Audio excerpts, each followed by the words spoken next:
Good afternoon and welcome to the preview of Newcastle United versus AFC Bournemouth tomorrow at St James's Park. With me, podcast regular Jeff Hayward is standing by, so we're going to be chatting to him, check out his views and also which Newcastle United players to look out for. But this morning, Eddie Howe had his press conference, and courtesy of Peter Rutzler from The Athletic. If you didn't catch his interview, by the way, the card's up there.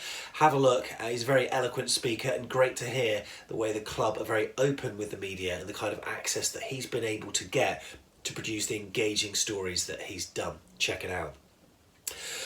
So Eddie Howe said this morning, talking about clean sheets, the less I talk about it, the better. I've been really pleased with that side of our game. We've added a steeliness. We want that to be part of our DNA.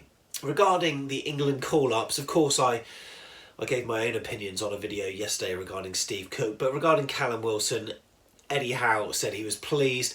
He said Lewis Cook needs a bit more time. On Steve Cook, he said he's played very well and just needs to stay consistent.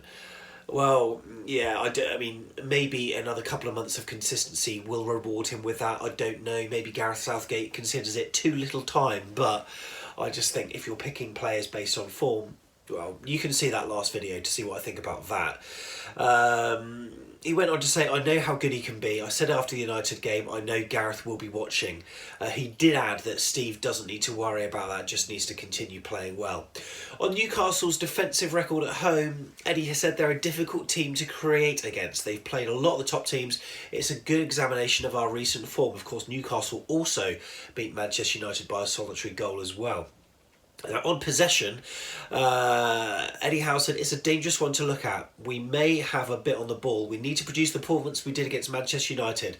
He went on to add that the team moved the ball and were fluid in attack. Now, in that Man United game, we had the least amount of possession. And in fact, we've won the games that we've won this season by having less possession than we usually do. Do you remember back in the early Premier League days, we had massive amounts of possession and we weren't getting the results? Completely the opposite way around now, so it's really interesting.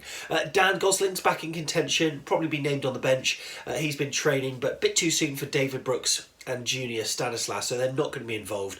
But it seems that if we're going to pick a midfielder to go alongside Philip Billing, it's probably going to be Lewis Cook. Shame that Jefferson Lerma is out. Of course, that was due to a booking. And Eddie said the type of player that he is, he's going to pick up bookings. With the speed that the Premier League is played at, you can be a fraction late. He did say that Phil and Jeff have added physicality to the midfield. Of course, we're not the only game this weekend, and there's a big one on Sunday between the two title contenders. And Eddie will be watching and said, I pick up things from every game I watch, whether that's non-league or watching an individual player. I'll just check AFC Bournemouth just to see if there's anything more that they've added. Not particularly. So that's pretty much the press conference covered. In terms of the team lineup, I'll just go through what I think now before we go to Jeff. Exactly the same, but we're just going to take out Lerma and put Lewis Cook in. I don't think there's going to be any difference. That defensive four is solid now. We know our back four. Ramsdale's been excellent in goal as well.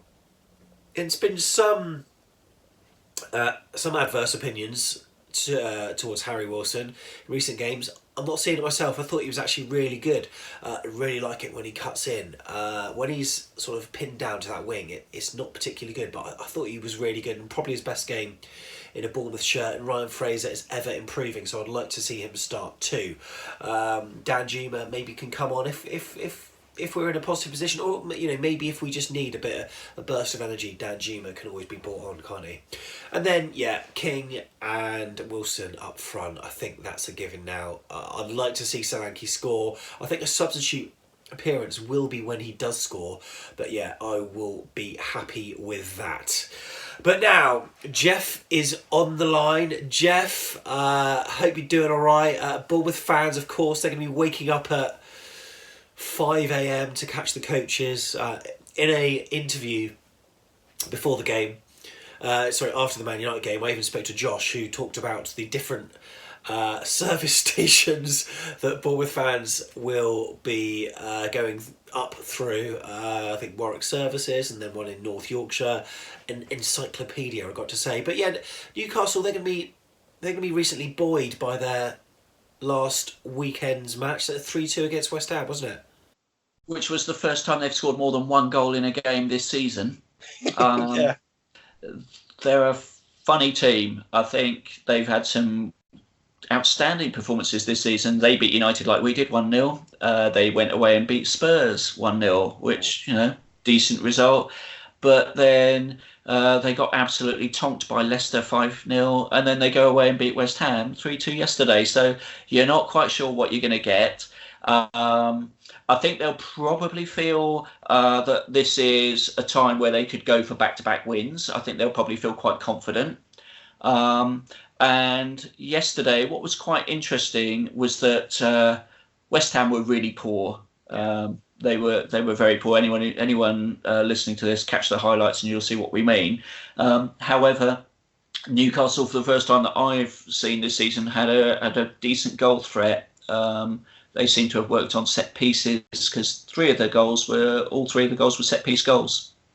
Yeah, and also notice that 5 of Newcastle's Premier League goals this season have come via defenders this season, more than any other side. So they got goal threats all around the pitch. But one of the players that particularly impressed you was St. Maximin, wasn't it? And he should have got on the score sheet, shouldn't he? Yeah, he reminds me a bit of the Wolves player Traore, super fast. And there were a couple of times yesterday where he basically burst forward, long ball over the top, and West Ham's defence were nowhere, and they just one-on-one with the keeper. He messed it up both times that the highlights show, but yet he's got pace, and we do need to be aware of that. That kind of long ball over the top will probably be a ploy, I think, next week, as will the set piece, because you're right, defenders scored 2 of the goals yesterday. The third was a Shelvey one, which actually the keeper should have saved. And Dubravka is a decent keeper, so it's not going to be easy. I think it'll probably be quite a low-scoring game, but we should play with a bit more confidence as well after yesterday, I feel.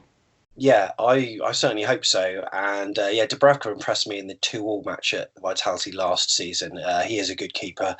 Obviously, we're going to be without Jefferson Lerma. Picked up a yellow card against Manchester United. And in some of the videos that I did after the game, many people just, without question, saying that Lewis Cook is the man to replace him. Do you subscribe to that? Absolutely. I think it'll probably be a bit too early for Gosling to start, although maybe he might make the bench. I don't know.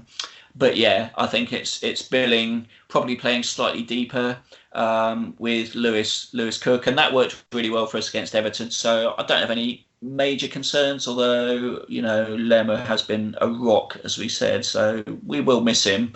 I think what's going to be more critical is how we play with Fraser and Wilson again on the flanks, and how those combinations work away from home on a what will undoubtedly be a wild and freezing cold Newcastle November day.